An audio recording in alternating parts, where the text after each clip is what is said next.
The federal government has set January the 1st, 2026 for the implementation of the new tax reform laws. Chairman of the Presidential Fiscal Policy and Tax Reforms Committee, Taiwo Oyedele, announced the publication on social media on Monday. The laws include the Nigeria Tax Act, Nigeria Tax Administration Act, Nigeria Revenue Service Establishment Act, and the Joint Revenue Board Establishment Act, all enacted in 2025.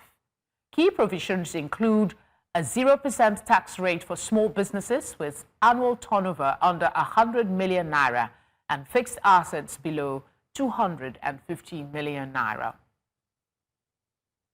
Also, the federal government has said there are no immediate plans to enforce the 5% fuel surcharge that has sparked criticism from labor unions and civil society groups.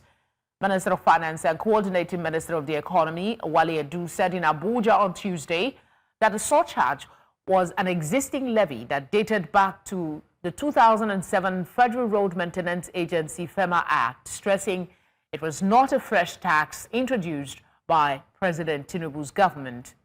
Edu noted that it was used as a user charge to fund road upkeep, with 40% of proceeds allocated to the Federal Road Agency and 60% to state-level equivalents.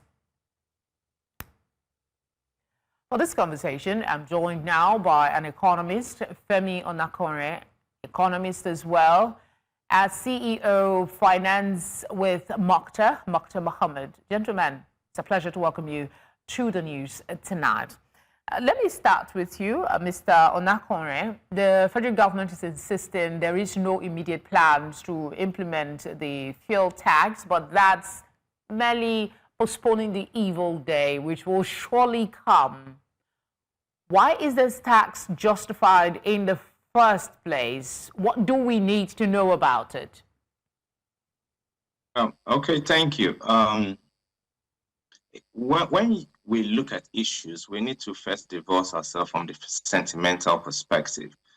First off, as of 2007, there's an act of FEMA that stipulates that 5% should be deducted from the fuel usage in the country. In 2016, 2017, the Senate actually indicted the non-remittance of this particular tax. So it is not a new act. It is something that that should actually have been implemented and farmed up our entire process as a country.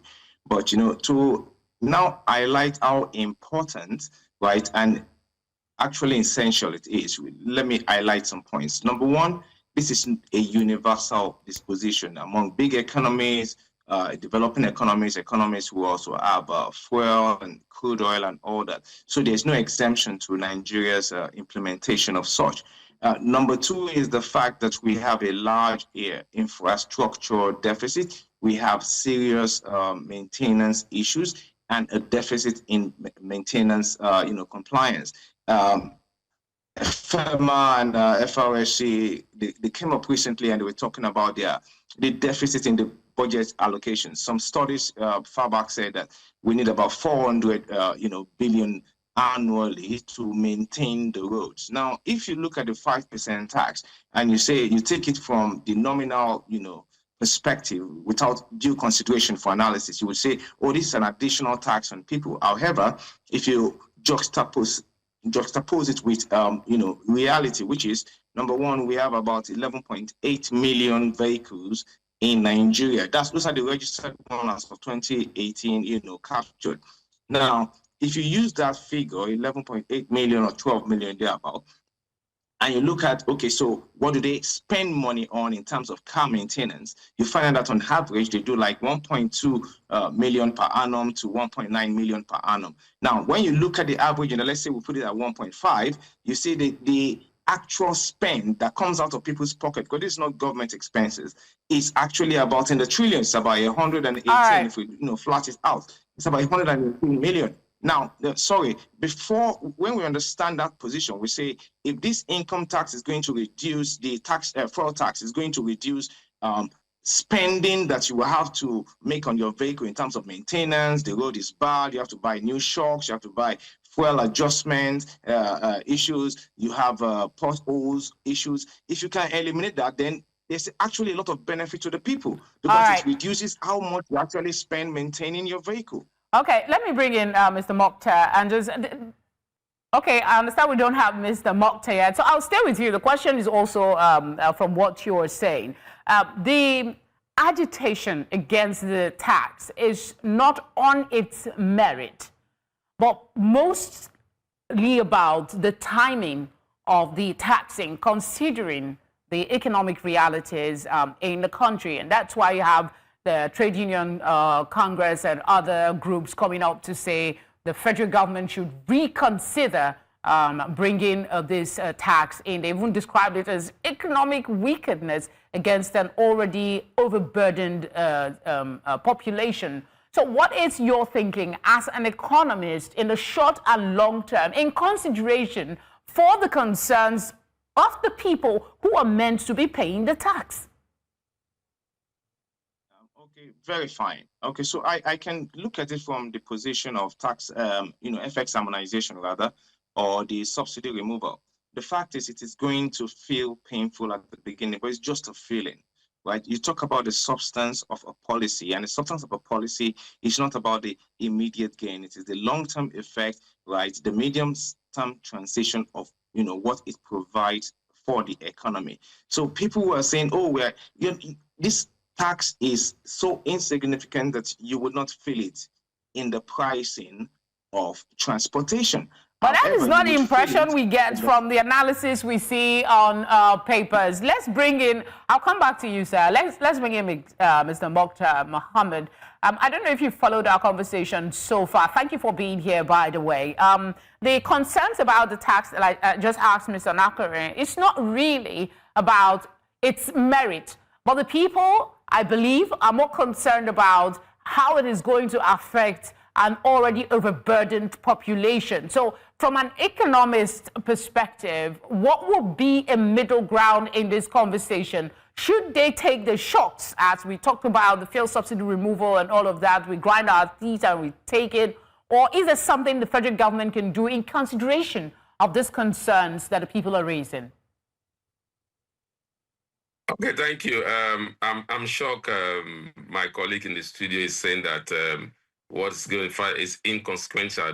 What will not affect transportation, it will not affect this. Please, that's not true. We are talking about 5%. We are not talking about 2%. We are not talking about 3%. We're talking about 5%. And I think it's something that should not even have been thought of as it is now. You are taming inflation. You are seeing cost of goods and services coming down gradually. Then you want to hyperinflation. You want to bring back hyperinflation because Nigeria economy is a fuel economy, and like I always say, the fuel is the life wire of the Nigeria economy. So for me, I think most of this government policy are horribly put through. I am an advocate of the tax reform. Remember, I've said in your program that one of the best this administration have brought in, but this 5% tax on fuel, I mean, I think is coming at a very critical time. We have not even gotten stability in the economy yet, and you shouldn't forget that this 5% tax on petroleum product was first of all would have been introduced by President Olusegun Obasanjo during his time as president. And I remember the then Labour leader, who is now a senator, 2 times governor, Adam Oshomole, kicked against it. And then even then President Tinubu was a governor that time, he kicked against it. So I don't know what has changed now, whether things have gotten better now or things are even worse. So for me, it's a no-no. What's the middle ground? There's no middle ground. Just suspend it for now. I'm happy the chairman of the tax implementation committee, Taiwo Yediri. But will there ever be a good time to, not to sound like I'm speaking on both sides, but will there ever be a good time to implement these changes? Because take our minds back again to the fuel subsidy removal. Everybody was against it, even though there's still arguments about the validity of the move even today. It was an action that was necessary. Same thing that is being talked about this tax. When will be a good time for the implementation of this 5% tax if it is going to benefit the people? That's another question, though. The good time is always when you have stability in your economy. Not now that you are still battling with a lot of instability, a lot of macroeconomic indices. Don't forget that we are seeing a government that is trying to deal with taxes, but we've not seen the state government. The state government are still handling levies. They are still thinking of levies. They are not on the same page with the federal government when it comes to taxes, because state government feel better that they can get more levies from the citizens than even taxes. So you are seeing a tax law that a lot of people are still trying to digest, to see that Nigerians will be paying more tax. And when you look at what they are saying, Felicita, it's shocking, because again, you are talking about a tax to maintain the routes, and then you are also talking about towing the route. I don't understand. Is it that you still collect taxes to maintain the road? You still have tolls on this route? It doesn't add up. I don't think it has even. Let me give you an instance. When I say there are better times to do, the United States of America, as it stands today, are not collecting fuel taxes. They've suspended it in the state of Houston, Texas, because of the macroeconomic issue that they are facing. So when you look at your macroeconomic issues, then you should look at it critically before bringing up policy like this that will have effect not just on the ordinary Nigeria, but all Nigerians. And then you know what, when that happened, they pass those taxes to the ordinary Nigerian, and sometimes very burdensome on them. All right, Mr. Nakare, given that the tax implementation is set to begin January 1, 2026, I mean, we have to prepare for it, whether we like it or not, if the government refuses to reconsider. So what measures do you think that the federal government can take to mitigate potential backlash and economic disruption during the transition period? Because that is most likely, right, for such an implementation. Oh, thank you for the question. Let us review this situation holistically now. So when we talk about helping the people, a lot of things is, the cost of living. So what are the things that contribute to the cost of living? Right? If you talk about high cost of transportation and logistics, what contributes to it? The cost of maintenance of those vehicles is a huge part of what contributes to the high cost of transportation. Now, if you have a position that can reduce the cost of maintenance of vehicles in terms of road damages and the impact of bad infrastructure on those particular facilities, then how does that work against the people? It does not make sense, because if you just look at the numbers, if you say we have 11.8 million cars, right, registered as of 2018 in Nigeria, right, and on average, we're talking about what's our consumption, on average, and we say, okay, let's even peg it at 100 million, right? That we do 100 million before, or let's say we do 50 million, we do 10 million. Let's even put at 10 million. 10 million times 118 million. We're talking about. All right, Mr. Nakare, we're really time pressed. I don't know if you can just respond to the question in 30 seconds. What I'm getting at is, right, rather than creating an issue and drama around this, we should embrace the fact and look at positioning ourselves as a people that the voice is implementation. Okay, so these taxes are supposed to be removed for road maintenance and all that. Let us see how it is in work. All right, let's get in Mr. Mokhtar's thoughts. Let's get in Mr. Mokhtar's thoughts in 30 seconds as well, sir. I thought it's still the same thing. It is like they said, it is wickedness at this point in time for you to introduce such a policy after the removal of subsidy.